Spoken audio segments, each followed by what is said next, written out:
let's talk about beverages, because this, I mean, I know you don't want to point one thing, but if you had to point one thing, it would probably be high fructose beverages, because that's probably the single biggest damaging thing. Yeah. Because it probably onboards more calories that cause. Yeah, but I wouldn't start there. You wouldn't. Okay. Breakfast cereal. Okay. And the reason, by the way, is that breakfast cereal is the gateway drug. Most parents, are not letting their children get to the high fructose corn syrup stuff that young, but they're starting with breakfast cereal super young.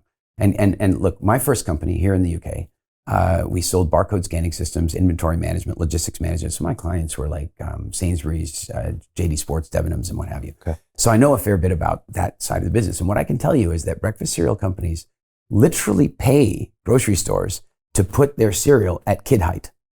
They do that because they understand a very powerful marketing principle. It's called pester power. So you're a dad or you're a mom and you're walking through the grocery store with your 5-year-old, and they've put the coolest Star Wars toy inside a box of sugar. And so the kid's like, oh man. And by the way, can you buy that Star Wars toy? No, that Star Wars toy is not anywhere to be found except in that box. And your kid has to have it. And so the kid's like, I gotta have it, Dad. I gotta have it, Dad. Well, next thing you know, you got that box of cereal in your house. And that was the gateway drug that's gonna lead to the rest of it. That's gonna, first of all, what's gonna happen? Well, they're eating a nuclear flavored sugar. Like they're eating this unbelievable sweet food, which means suddenly fruits and veggies are just not going to taste very nice. Right. That's why they don't like it, because their taste buds have been so overwhelmed by garbage that stuff doesn't taste very good. And that means later when you say, well, here, would you like a glass of orange juice or would you like a glass of Sunny Delight? Well, I mean, orange juice tastes a little off compared to that unbelievable syrup. And so for me, it really starts with breakfast cereal. Okay. Wow. So we hit them early. It seems it's like, again, Trojan horse. It seems healthy. They advertise themselves as healthy, but massive amounts of sugar. Yeah. That gets them on the train. Yeah. And then what comes next? Beverages come soon. You have a great case study on Coca-Cola. Yeah. I mean, obviously all the beverages, and they are hit, they're hit with that stuff really young. Here's one thing I say to parents, because I get this a lot. You know, parents are always asking me, what do I do with my kids? And I go, it depends on how old they are. There's a different approach at different ages. So the other day, I'm sitting with some friends of mine and they have a 4-year-old boy. He's such a great kid. And we're sitting in the restaurant and the father is drinking a Coke, which I'm like, I didn't know people still did that. I use it for cleaning stains out of the toilet. Like it's very good at that, but he's still drinking it. And then he does something that just blows me away. He says to his little boy, try this. And the little boy says, no, because 4-year-olds don't like new things very often. That's why if you didn't get them introduced to broccoli before they were 4, then at 4, they don't want to try it. Yeah. So they're stubborn at that point. And the little boy says, no. And he goes, no, come on, you're really going to like it. And no kidding, he convinced his little boy to drink the Coca-Cola. And of course, when the little boy drank the first sip of Coca-Cola, this hyper sweet flavor, the kid loved it. What I would say is, the longer you can wait before introducing your children to those things, the better. But you also shouldn't deny them those things.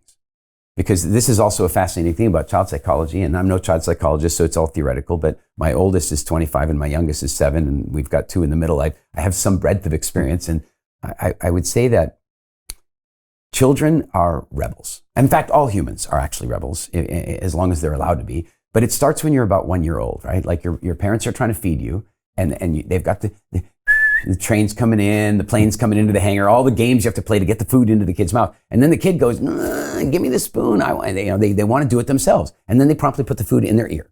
They don't know how to do it, but the way they learn to do it is by rebelling against you and developing the skills. It's their job to rebel against you. But the challenge is, when they get to about 9, 10, 11, 12, if you are still the thing they're rebelling against, then they're going to vape. And then they're going to eat junk food. So somewhere in that window, you have to figure out how to join their rebellion. And you cannot possibly join the rebellion by denying them those things. Okay. So you run into a bit of an irony. And one of the ways that I would suggest dealing with that is what I went through with my little girl quite recently. We went on this horseback trip through the jungles of the Dominican Republic, and she loves riding horses. We rode all day, and then that night we stopped. We had a bunch of friends with us, and it's a campfire. Well, if it's a campfire, I mean, Brian, there's got to be marshmallows, right? There's got to be marshmallows. Ugh. And I had already agreed that there were going to be marshmallows because all her friends were going to want them. And so what do? Do I say to her, no? No, if I say no, I am the thing to rebel against. So I say, yeah, you can have marshmallows. Just remember. And she goes, remember what? And I go, remember, they don't always make you feel very good. And she goes, okay, Daddy. She goes, how many do you think I can have? And I said, I think 1 would probably be okay. I think beyond that, not such a good thing. So I'm doing my thing and we're having a campfire and I'm not watching her every second. So it turns out she has 3. I don't know this. The reason I find out is that night at like 1 o'clock in the morning, she wakes up and she's ill and she vomits. Yeah, not a major thing, just a little vomit. And then she goes, Daddy, I'm feeling really sick. And I feel terrible. Oh my God, my love, I'm so sorry. I really thought 1 wouldn't hurt you because I didn't know she'd had 3. And she goes, Daddy, I didn't have only 1. I had 3. And that's why I got so sick. To this day, she won't touch marshmallows. It was not by restricting her from having them. It was about allowing her to experiment with them with consciousness. And it's very important that you give that consciousness in advance and not afterward. If another great example, children often have temper tantrums an hour and a half after sugar. Give them a Sunny Delight or a Coca-Cola or whatever the thing is, and then they spike their blood sugar and they produce all this insulin and then they have a blood sugar crash and then they become moody and temperamental and difficult. And this is not restricted just to children. But if you do this with a child and they go to a party and they eat lots of cake and ice cream and they eat all that stuff, then they have this crash. If you now say, oh, it was the cake and ice cream, that will not work. Right. That will not work. They won't believe you. They won't work. But if you predict it, hey, listen, you're going to the party. I know they're going to give you cake and ice cream stuff. There's just one thing I want to remind you about that is that sometimes after that stuff, you have a bit of a meltdown. And I just want to remind you. So you can have it if you want, but remember that does happen sometimes. Miraculously, an hour and a half later, when they start having a temper tantrum and you don't say anything. You don't say anything because if you say something, it's an I told you so. You just kind of let them have it. And then no kidding, at some point your child will look up and go, Daddy, it was the cake and ice cream, wasn't it? And the next time they go to a party, they will think twice. So Jim Rickards has just recorded a video that's not available to anyone in the public. And he's going to be talking about how this upcoming recession is going to be fast. It's going to be bloody. It's going to be nasty. But at the same time, he's going to show you how you can position yourself to profit from all of this chaos. Now, we've made this video only available to our viewers. Go to londonreal.tv/Jim. Watch that immediately. I can't say enough good things about Jim Rickards. He understands the global economic system better than any guest I've ever had on London Real. His predictions are almost uncannily true, and you can learn how to profit from his vision, from his expertise, and his understanding of economics. So go to londonreal.tv/Jim or click the link below. It's an excellent, excellent look on what's going to happen in the future and how you can position yourself to profit from that. Jim is one of the best in the business, one of my favorite guests on London Real, and he's very, very good at predicting the future and showing us all to profit from it. So click the link, and I hope you enjoy. The greedy bankers are about to do it again.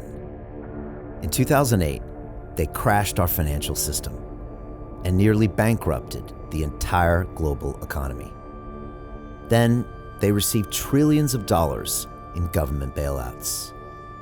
And after, they demanded fat bonuses paid for by you, the taxpayer. It turns out the banks haven't just been screwing the American taxpayers, they're also screwing over their investors. Turns out the banking industry is the worst place you could put your money, despite enormous taxpayer bailouts. Now the bankers are back to take away your financial freedom. They lie and tell you that cryptocurrency isn't safe. They try to make it illegal for you to choose how to invest your hard-earned money. They lie and say cryptocurrency is used by money launderers and criminals. But look at the record. It's the banks themselves that launder hundreds of billions of dollars every year to the biggest criminal operations in the world. Leaked documents have revealed how some UK banks have helped criminals, money launderers and Russians under sanctions. American authorities discovered that the Sinaloa cartel moved $881 million through HSBC accounts as bank officials turned a blind eye to the illegality. The bankers lie and say cryptocurrency is not a real investment. Meanwhile, the smartest CEOs in the world are buying billions and billions of it. The truth is that banks lie about cryptocurrency because it makes them scared. The banks take $9 trillion per year of your hard-earned money, and they are worried that they will finally be exposed. They're scared because crypto means they can no longer control your money. which means they can no longer control you. They are scared because you might actually understand your money and intelligently decide what to do with it. Now is the time for us to come together, fight back, and take control. It's time to educate ourselves, our families, and our communities. Because financial education means financial freedom. We know that cryptocurrencies will help us build the new decentralized financial system of the future. A banking system that is of the people, by the people, and for the people. A banking system where access to finance is a fundamental human right. A banking system that is free and fair and welcomes all humans on this earth. The DeFi revolution is happening. We, the people, can no longer be fooled. We choose to take control of our finances. We choose to take control of our freedom. We choose to take control of our future. Join us, and let's take back our financial freedom forever.